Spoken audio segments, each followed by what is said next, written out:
And now we come to this passage of Scripture. And I think this is a wonderful passage of Scripture for us to look at here on the week before Thanksgiving. When I look at this text, I think of a friend of mine back in school by the name of Pat. Pat had everything a kid could want or need. He had this beautiful home where they lived right on the ocean at Barber's Point on the island of Oahu in Hawaii. And we went to school together. My house didn't look anything like his. I was on Hickam Air Force Base across Pearl Harbor from him. And when I gave directions for people to come to what I called my efficient military non-commissioned officers' quarters, I would tell them, count down 8 houses till you get to mine. It's in the string of units, and you'll get to my house. There wasn't anything distinctive about the home that I lived in as a boy. But my friend Pat, not only did he have this house on the beach, but he had this huge living room in the house with a colored television set and a big, huge one. And in his backyard, he had a green for putting, and he also had a tee for hitting golf balls off the tee and out into the ocean. His father bought hundreds and hundreds of golf balls, and we could just take them and hit them into the ocean. I felt kind of nebulous about this, and kind of guilty, actually. Not because we were trashing the ocean, unfortunately, which we were, but the thing that I felt really guilty about was wasting all those golf balls. For me, it was a valuable purchase to get one of those economy packs of 3 balls. And I would take hours sometimes to look for a ball that I lost on the golf course, because those were precious items and they cost a lot of money. And I just couldn't imagine hitting all those golf balls into the ocean. But his dad said it was perfectly fine. He bought the buckets of balls at the driving range for a cheap amount, and he could get hundreds of them for not that much money. And I just didn't know what not that much money was. But he said it was fine, and he said, besides, Pat's job is to go retrieve all the balls that wash in to the shore. And then, so I just kind of assuaged my conscience by saying, well, this is just how people live who have houses on the ocean. And one of the things that, as I reflected on Pat's life, this was a boy that had everything that he needed, and anything that he wanted was his. And yet, he wanted more than the things money could buy. Even as a high schooler, he began to really crave to live for the meaning of life and to be committed to something that was more than just the stuff that money could buy. And he became a Christian. And the word Christian meant a lot to him. He used to say, I want it to be such that if I was arrested for being a Christian, there would be enough evidence to convict me. Have you ever heard that saying? Pat's the first one I heard that saying from, but since then I've heard it in Christian rock songs, and I've seen it on bumper stickers, and the way that it's expressed on some church marquees is it says, if you were arrested for being a Christian, would there be enough evidence to convict you? And Pat was really concerned that he would live his life in such a way that he really lived the mark of Christianity. So more important than going on golf excursions, he began to go on field trips where he would volunteer and serve, and mission trips where he would work on projects, sharing the love of God with others. That became something important to Pat. And in his adult life, he's been a volunteer chaplain in prisons his whole adult life. And it's been something that's very meaningful for him. Yesterday I was in a Starbucks and I heard Kelly Clarkson come on the radio. She has this song, "Tell me the meaning of life." Have you heard that one? Meaning of life, life, life. I hear it in my brain, but maybe I'm not getting it quite across to you. My kids will tell you the same thing. "Dad, what is that song you're singing?" Every song sounds like Bob Dylan. That's why I love Bob Dylan. But one of the things about this song that Kelly Clarkson is talking about, she talks about the meaning of life comes when you find a loving embrace from another. And I think she's actually onto something in this song, because she's right that the meaning of life comes from a loving embrace. It's just that the loving embraces we can give to one another are limited in their perfection.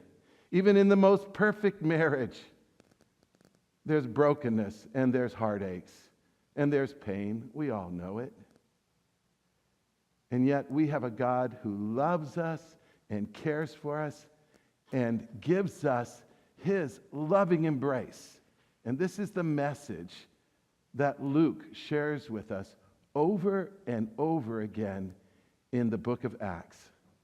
And in the book of Acts, when we come to this chapter 11, you might say this is Luke's preeminent description of the evidence that people are Christians. And in this chapter that Jane has just read for us, we have this description of these people.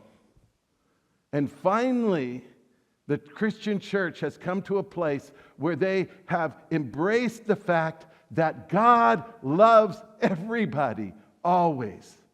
Not a soul that God doesn't care about. That was a hard message to get across to the Christians in those days. But that's a message that he kept trying to teach. Right from the very beginnings of Luke's book in Acts chapter 1.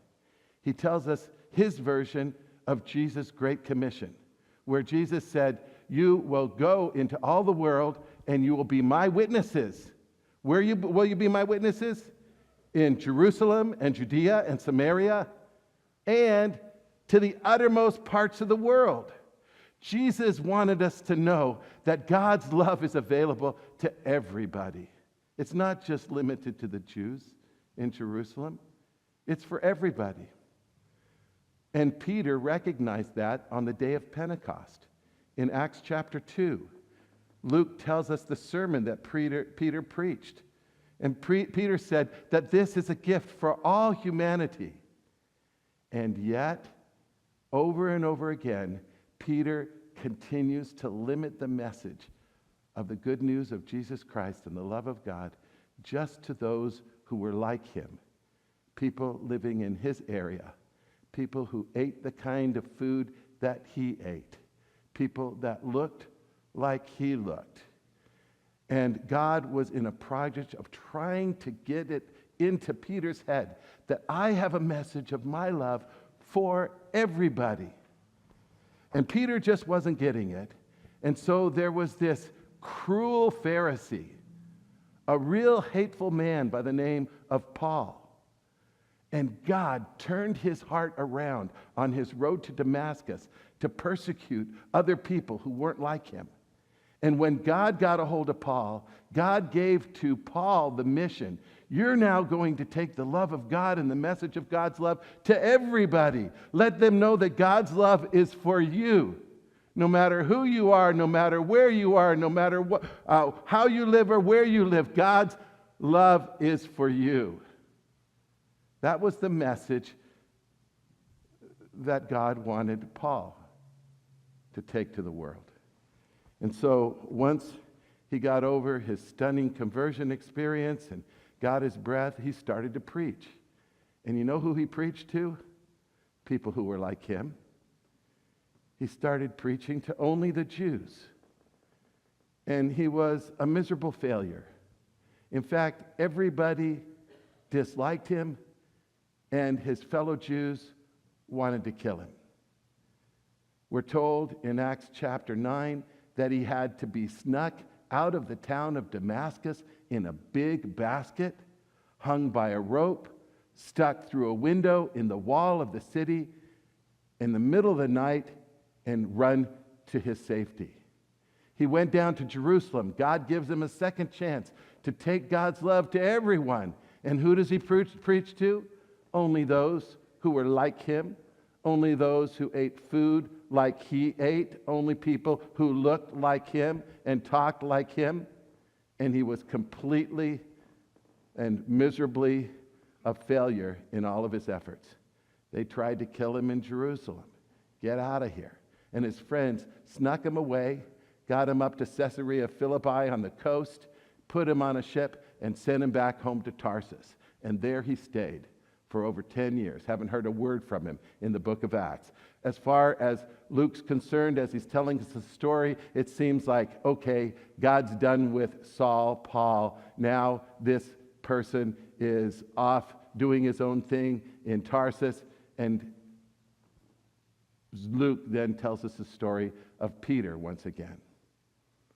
And as he turns to Peter in chapter 10 of Acts, he tells us how he tries to get across to Peter that God's love is for everybody. And he gives him this 3-point illustration of vision where this sheet comes down out of the sky and it has on it all these foods that other people eat. Not him, but the vision. In the vision, God says, take and eat. And not only does he have this vision 3 times, but then as he has this vision, he's revealed this most unlikely person that he should go to, actually a soldier of the Roman guard, the same people that had killed Jesus. Now you've got to take the gospel, the good news of God's love, to this soldier, an unlikely individual. And after having received this vision 3 times, he goes and he shares this message with Cornelius. And Cornelius and all of his family, non-Jews, become believers. It's like a whole new Pentecost, but this time with lots of people who are different. And not only does Peter receive this vision, Peter receives this vision 3 different times. But Luke, when he's telling us the story, he tells us this story 2 different times in chapter 10, and then comes chapter 11, and we're told a 3rd time this same story of this 3-fold vision that God gave to Peter. He finally got the message. And as he got the message, the work of God's Spirit just broke out in towns all across the Mediterranean region. And there was a group of Christians in Antioch who were not Jewish at all, Greek through and through. And they began to live out the life of God's love. And when this group of people at Antioch came to faith in God, it's like God put it on Barnabas' heart. Remember Barnabas? He was the guy back in Jerusalem who'd generously given a piece of land and sold it and gave the proceeds to God's people for doing God's work in the church in Jerusalem. And this same Barnabas, his name was actually Joseph, but he was given the name Barnabas because he was an encourager and because his faith was so encouraging. Barnabas has it placed on his heart to go get Saul, who's now hidden away in Tarsus. Are you with me here? And the story thickens because this man who we think had been forgotten by God is remembered by God and is going to be used by God in Antioch to help preach and teach.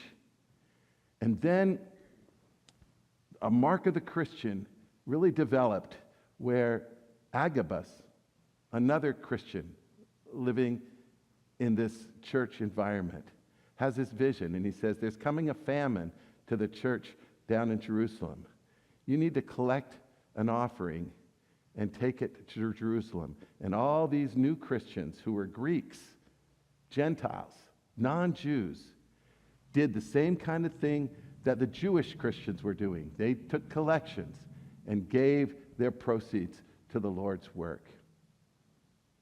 You know, the marks of the Christian that we see in this story, the evidence that these people are followers of Jesus, is that they are utterly committed to the love of God that is available to everybody, always.